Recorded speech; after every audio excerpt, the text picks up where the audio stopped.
Caros irmãos e irmãs, estamos mais uma vez aqui para falar de um tema importante sobre a nossa fé.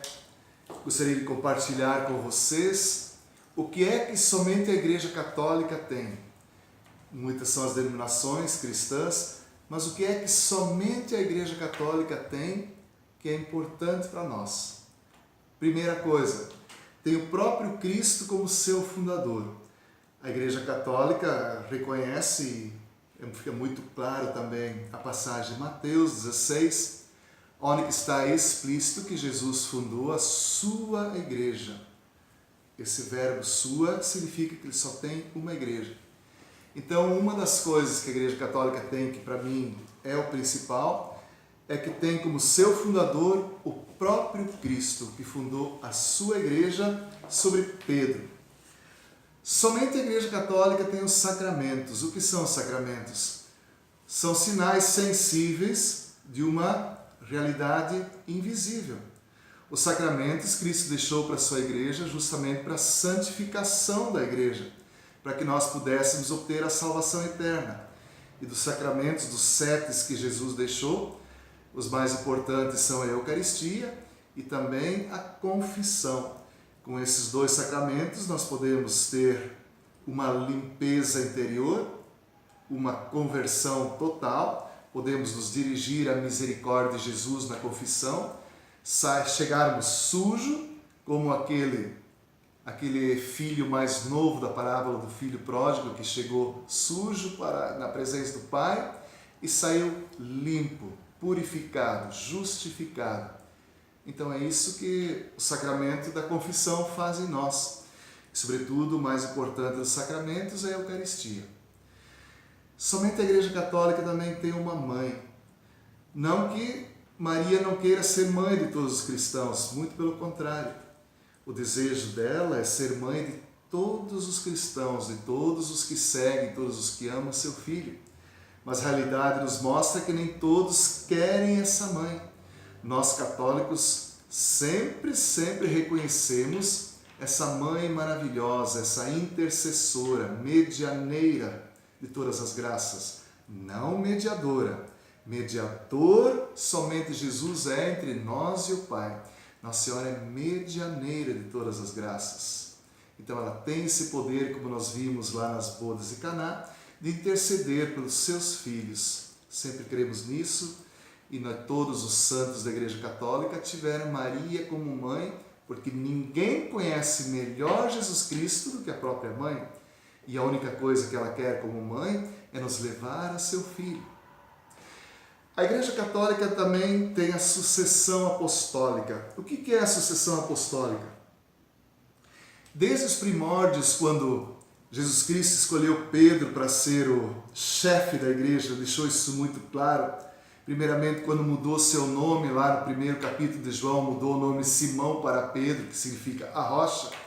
E depois, lá no final do Evangelho de João, no capítulo 21, Jesus então confirmou a missão de Pedro. Pedro, tu me amas? Então apacenta os meus cordeiros. Jesus ratificou a missão que tinha dado a Pedro, de apacentar os seus cordeiros. Então essa sucessão apostólica nós temos que todos os bispos e o Papa atual são sucessores legítimos do Papa e dos bispos que foram constituídos nas primeiras comunidades cristãs.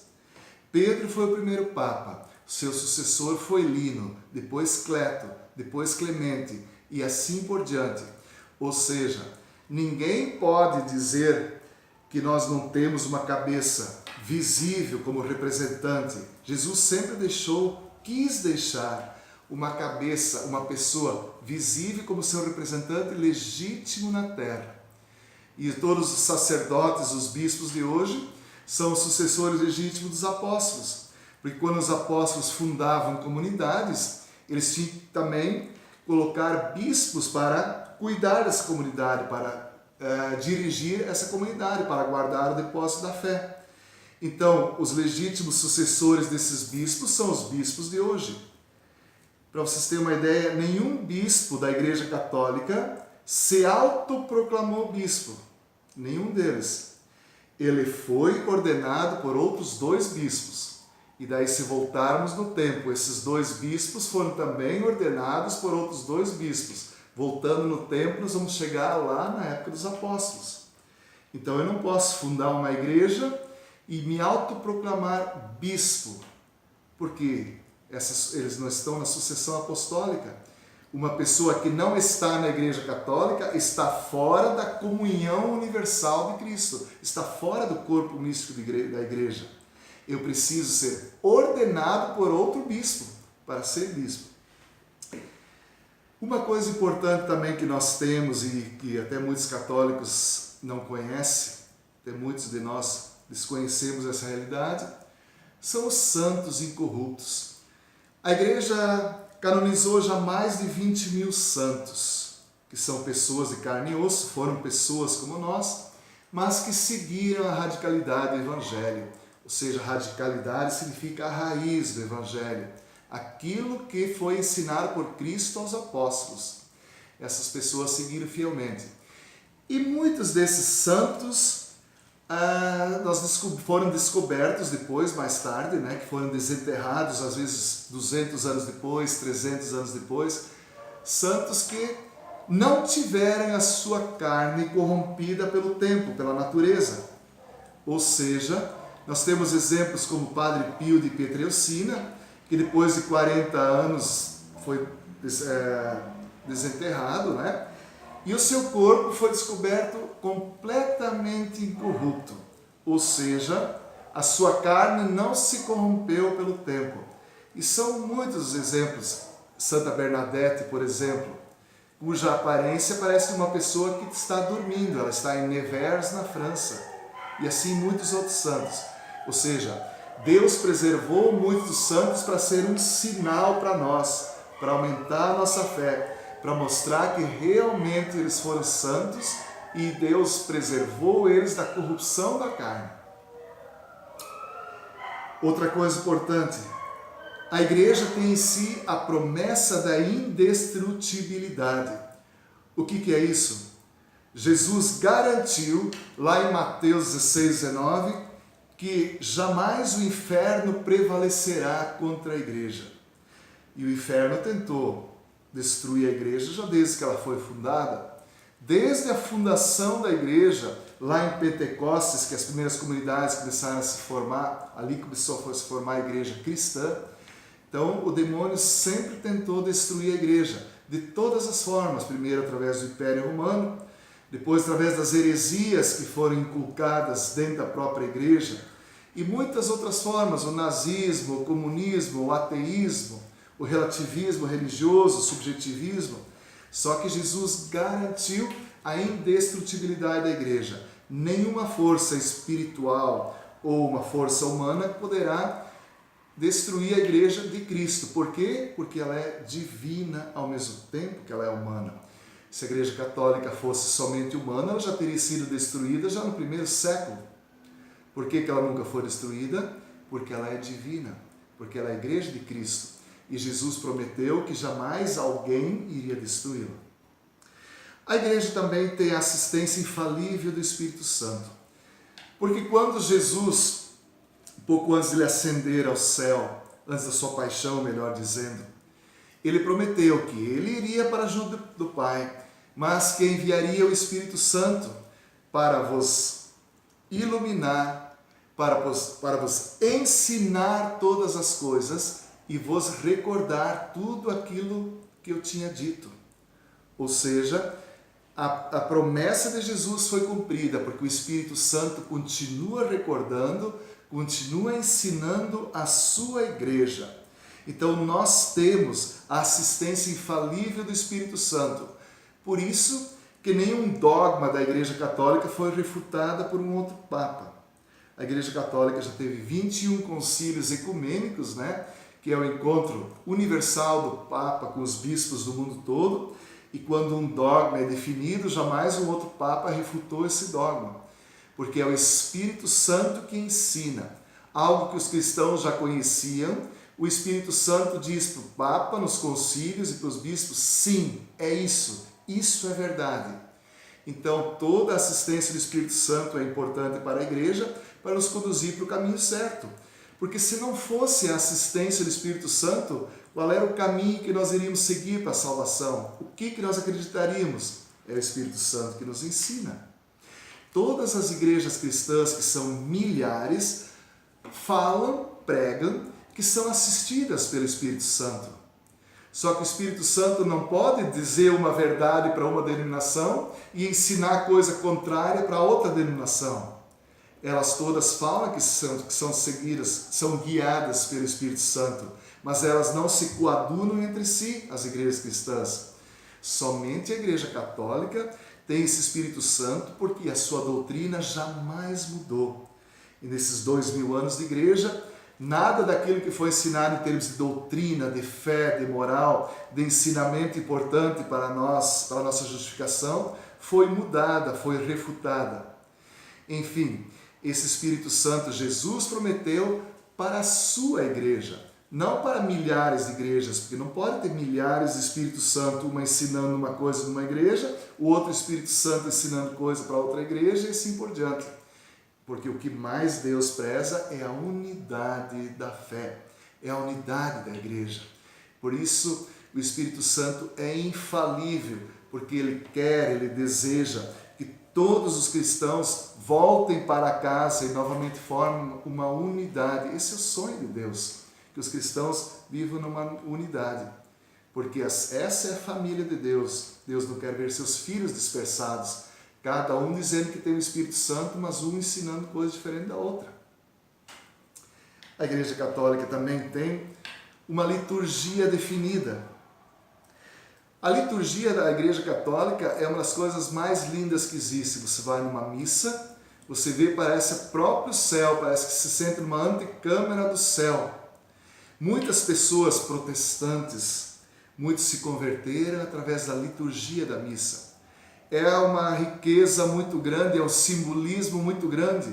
Os paramentos, os objetos sagrados, a vestimenta do sacerdote, aquele incenso subindo como grande oferta ao Pai. Isso tudo faz parte da riqueza da Igreja Católica. E somente a Igreja Católica tem as leituras são fixas, são únicas em cada missa, em qualquer parte do mundo. Se você for numa missa no Brasil ou na China, naquele mesmo dia, as mesmas leituras serão lidas na missa. Então há uma unidade da igreja, isso mostra a unidade da igreja. Qualquer lugar que eu vá, são as mesmas leituras. Nos domingos temos a primeira leitura, depois temos um salmo, depois a segunda leitura, que geralmente é do Novo Testamento, uma carta paulina, né? Geralmente uma carta paulina. E depois vem o Evangelho. E essas três leituras mais o Salmo, elas interagem formando uma única liturgia, uma única palavra. Elas estão, uma complementa a outra. Isso que mostra a riqueza da nossa liturgia. Não é uma leitura tirada aqui, outra dali, e uma não tem nada a ver com a outra. Essas leituras formam uma unidade só. E somente na Igreja Católica nós temos isso. Outra coisa importante que vale a pena recordar, vale a pena frisar, que nós temos um credo definido. Todas as missas que a gente vai aos domingos, nós professamos 12 verdades da fé, que é o nosso credo apostólico. Creio em Deus Pai Todo-Poderoso, Criador do céu e da terra, e em Jesus Cristo, seu único Filho. E assim vai, nós rezamos na missa dominical. Esse credo foi ensinado por quem? Foi ensinado pelos apóstolos. E quem ensinou aos apóstolos essas verdades de fé? O Espírito Santo de Deus. O Espírito Santo iluminou os apóstolos e eles formularam esse credo, ali mais ou menos no ano 50, para que todos crescem na mesma coisa e ensinassem as mesmas coisas. Então os cristãos saíram, foram para... principalmente depois do apedrejamento de Estevão, os cristãos saíram, foram propagar o Evangelho de Cristo. E para que todos pregassem as mesmas coisas, tinha que ter um credo definido. E somente a Igreja Católica tem um credo definido. Mais tarde, no Concílio de Nicéia e de Constantinopla, o credo foi um pouquinho mais elaborado, um pouquinho mais completo. mas nós ainda usamos o credo dos apóstolos nas missas. Verdades da fé. Inclusive, a fé é uma coisa interessante no sentido de que eu quero exortar agora você que é católico, de crer, de aceitar e de viver aquilo que você reza nas missas dominicais, quando se fala naquilo que você crê.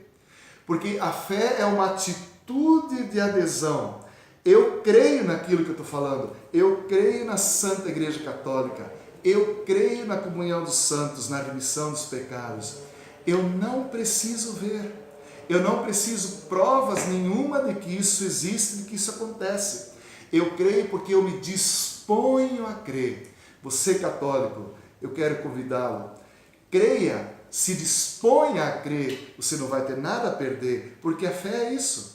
A fé é uma adesão a algo que eu não conheço, que eu não entendo. A fé vem aqui da mente, do querer. Então eu quero crer.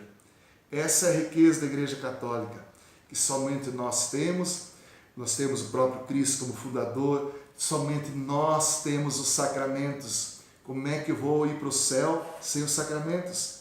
Como é que alguém pode, no ato de morrer, por exemplo, ter a sua alma limpa e pronta para ir para o céu se não tem confissão, se não tem Eucaristia? Somente nós temos uma mãe que nós amamos, não adoramos. Maria não é deusa. Maria é mãe, é a mãe de Deus. Sim, porque Jesus era Deus. Ela não é deusa. Ela apenas é uma pessoa maravilhosa, mais pura das criaturas, que nos quer levar a Deus. Quem conhece mais a Deus do que a mãe dele? Quem pode mais nos levar a Deus do que a própria mãe? Porque ninguém conhece melhor o seu filho do que a mãe.